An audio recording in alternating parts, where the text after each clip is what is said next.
नमस्कार साथियों। हम चर्चा कर रहे हैं जयशंकर प्रसाद के महाकाव्य कामायनी और कामायनी के भी श्रद्धा सर की। अब तक हमने जाना कि श्रद्धा मनु को उस उलझे हुए जीवन से निकालना चाहती है और उस उलझे हुए जीवन से निकालने के लिए वो जीवन का फलसफा उन्हें समझाने का प्रयास करती है। वो कहती है कि संसार से विरक्त होना ठीक नहीं है, क्योंकि ईश्वर ने तुम्हें जो दायित्व सौंपा है वो दायित्व है इस सृष्टि का संचालन करना, और वो दायित्व तभी पूर्ण हो सकेगा तुम जब अपने मन में एक उत्साह का संचार करोगे। श्रद्धा अनेक उदाहरण देकर के उन्हें समझाने का प्रयास करती है कि सृष्टि कभी पुरानी चीजों को स्वीकार नहीं करती। जिस प्रकार सर्प अपनी केसली को उतार करके नया रूप धारण कर लेता है, जिस प्रकार पतझड़ जाने के बाद में बसंत ऋतु आती है, जिस प्रकार दुख जाने के बाद में सुख आता है, मनु को श्रद्धा यहां तक कहती है कि बासी फूलों से एक युवती कभी श्रृंगार नहीं करती। फूल का भी एक निश्चित समय होता है, उसकी खुशबू का भी एक निश्चित समय होता है। इसलिए हर चीज विधि के विधान के तहत बंधी हुई है। तुम्हें ये नहीं सोचना चाहिए कि जो तुम्हारे सामने जल प्रलय की स्थिति देख रहे हो ये स्थायी है। तुमने अपना सुंदर अतीत खोया, तुमने ये दुख की घड़ी को तुमने देखा। तुम निश्चित रूप से मानिए कि आने वाला समय आपको सुख देकर के जाएगा। तुम ये क्यों सोचते हैं कि जिस भविष्य को तुमने देखा नहीं उसकी कल्पना निराशा के रूप में तुम कर रहे हो। श्रद्धा मनु के हृदय में एक ऊर्जा का संचार करना चाहती है।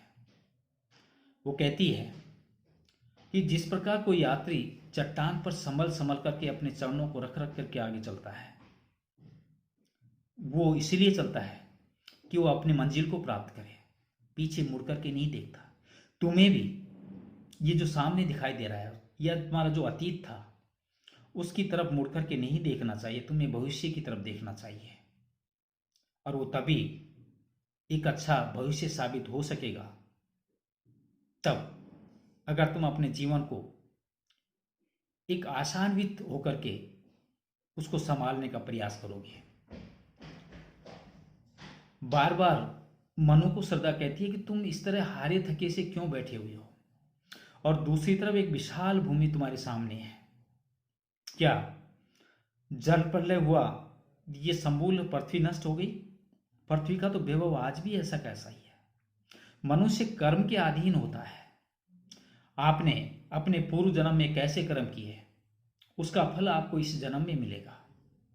आप इस जन्म में कैसे कर्म कर रहे हो, निश्चित रूप से आप आने वाले भाग्य का निर्माण कर रहे हो। इसलिए तुम्हें अच्छे कर्म करने चाहिए, अच्छे संसार की तरफ प्रवृत्त होना चाहिए, निवर्त नहीं होना चाहिए।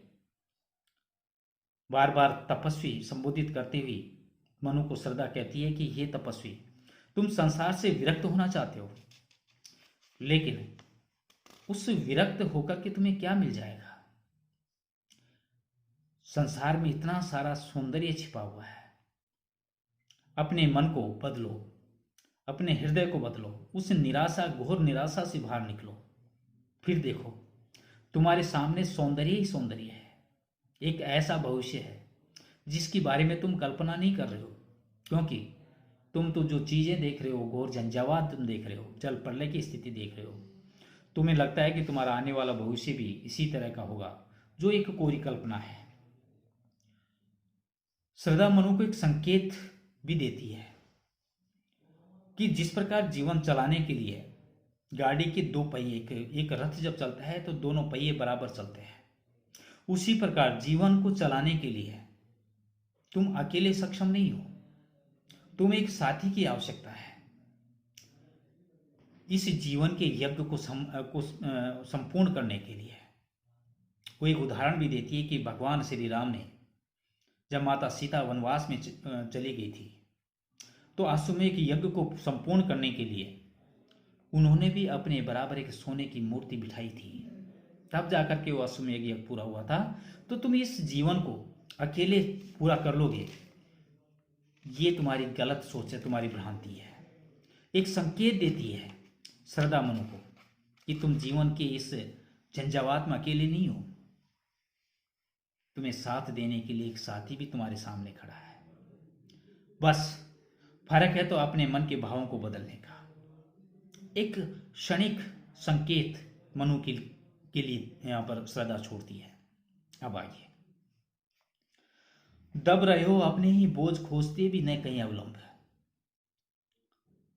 तुम्हारा सहचर बनकर क्या न उऋण हूं मैं बिना विलंब। बोझ, दुख का बोझ, अवलंब सहायक सहारा, सहचर जीवन संगिनी, उऋण होना कर्तव्य की पूर्ति करना।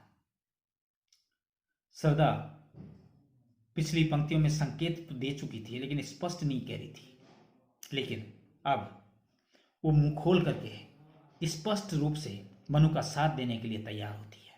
कहती है, दब रहे हो अपने ही बोझ खोजते भी नहीं कहीं अविलंब, कि अपने दुख का बोझ उठाना एक और तो तुम्हें भारी पड़ रहा है, क्योंकि तुम तो अपने जीवन को निस्साय समझ बैठे हो, एक दुखों की गठरी दुखों का बोझ समझ बैठे हो, और उस दुखों के बोझ की गठरी के जीवन को उठाना तुम्हारे लिए संभव नहीं हो रहा है, फिर भी उसे उठाए चल रहे हो। उसके बावजूद खोजते भी न कहीं अविलंब है। दूसरी ओर तुम इस कष्ट निवारण के लिए किसी सहायक को भी नहीं खोज रहे हो। तुम ये भी नहीं देख रहे हो कि कोई तुम्हारी सहायता करने के लिए तत्पर है, तुम प्रयास भी नहीं कर रहे हो। तुम तो अपना जीवन खत्म सामान बैठे हो। तुम्हारा सहचर बनकर क्या न ऋण हूं मैं बिना विलंब। श्रद्धा मनु से कहती है कि क्या मैं अब किसी प्रकार की व्यर्थ देरी किए बिना तुम्हारी जीवन संगनी बनकर अपने कर्तव्य की पूर्ति नहीं कर सकती। जो बात मनु को कहनी चाहिए श्रद्धा से, बहुत इंतजार किया श्रद्धा ने, क्योंकि मन में इतनी सारी बातें एक आशान्वित करने के लिए मनु के हृदय को उन्होंने कही, और वो प्रतीक्षा कर रही थी मनु से, एक अपेक्षा भी कर रही थी कि निश्चित रूप से उनका हृदय परिवर्तन होगा और वो कुछ कहेंगे। लेकिन श्रद्धा को लगा कि इतनी सारी बातें कहने के बावजूद भी वह प्राणी निश्चल बैठा हुआ है, शांत बैठा हुआ है, उसका हृदय फिर भी परिवर्तन नहीं हो रहा। आखिर खुद ही को बात कहनी पड़ी जो एक पुरुष को कहनी चाहिए। कहती है, तुम्हारी सहचर बनकर क्या मैं उऋण हूं मैं बिना विलंब। क्या मैं अब किसी प्रकार की व्यर्थ देरी किए बिना तुम्हारी जीवन संगनी बनकर अपने कर्तव्य की पूर्ति नहीं कर सकती? क्या मैं तुम्हारा साथ नहीं दे सकती? जिस जीवन सरोवर में, इस जीवन की नैया में तुम अकेले चल रहे हो, क्या मैं तुम्हारा साथ देने के लिए तैयार नहीं हूं? तुम्हें क्या मुझसे कोई अपेक्षा नहीं है? क्या तुम्हारे दुख सुख में साथी नहीं बन सकती?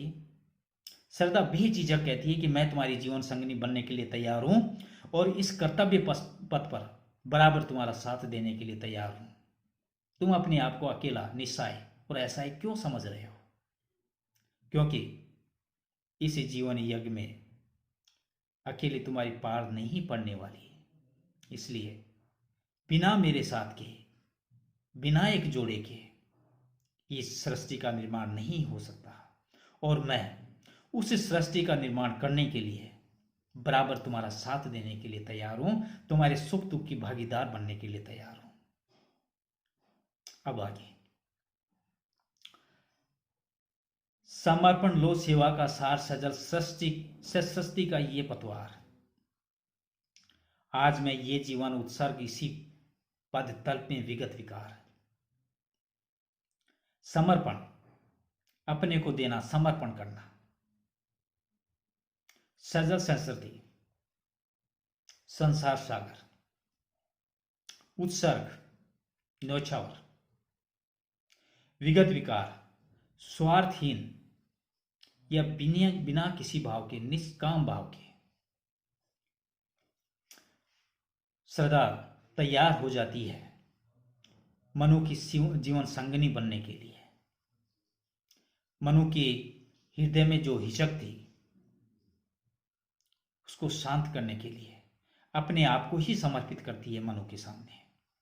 अब समर्पण लो सेवा का सार, सजल संस्कृति का ये पतवार।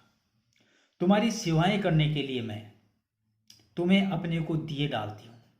मैं अपने आप को पूर्ण रूप से समर्पित करती हूं तुम्हारे लिए, बिना किसी निष्काम भाव के, बिना किसी स्वार्थ के। मैं अपने आप को तुम्हारे सुख दुख का साथी बनने के लिए, जीवन संगनी बनने के लिए अपने आप को तहे दिल से तुम्हें सौंपती हूं। सजल संस्कृति का ये पतवार, मेरा ये आत्मसमर्पण संसार सागर में बहने वाली तुम्हारी जीवन नैया के लिए पतवार के समान सिद्ध होगा। जिस प्रकार एक समुद्र में नाव चलती है और नाव को चलाने के लिए पतवार की आवश्यकता होती है, यहां संसार एक सागर के समान है और उस संसार रूपी सागर को पार करने के लिए एक नाव की आवश्यकता तो होती ही है, लेकिन नाव को चलाने के लिए पतवार की भी आवश्यकता होती है। ठीक उसी प्रकार श्रद्धा मनु से कहती है कि इसे संसार रूपी सागर को पार करने के लिए तुम अकेले नहीं हो। मैं तुम्हारे सुख दुख में या सुख दुख रूपी पतवार के रूप में हमेशा तुम्हारे साथ खड़ी रहूंगी, तुम्हें बीच नैया में नहीं छोड़ूंगी। मैं किसी निस्वार्थ के, बिना किसी भाव के, बिना किसी स्वार्थ के अपने आप को पूरी तरह से तुम्हें सौंपती हूं, तुम्हारे सुख दुख की भागीदारी बनने का वचन देती हूं। आज मैं ये जीवन उत्सर्ग इसी पद तल में विगत विकार, आज मैं तुम्हारे चरणों में बिना किसी स्वार्थ भावना के अपने जीवन को न्योछावर कर रही हूं, अपने आप को समर्पित कर रही हूं। इतनी बड़ी बात श्रद्धा ने जिस सहजता से कही, एक पुरुष के लिए संबल होती है नारी, हिम्मत होती है, ताकत होती है।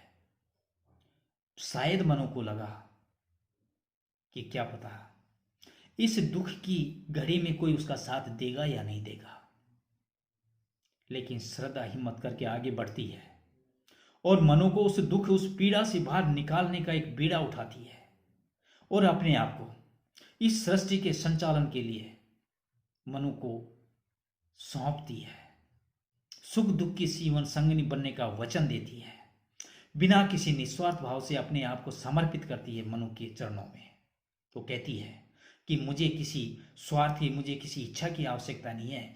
मैं दिन रात सुख दुख में, हर घड़ी में, हर क्षण इस संसार सागर को पार करने में तुम्हारी मदद करूंगी, तुम्हारे साथ हमेशा खड़ी रहूंगी, मैं ये वचन देती हूं।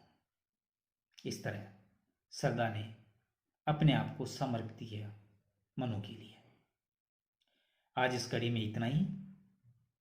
अगली कड़ी में इसी बात को आगे बढ़ाएंगे।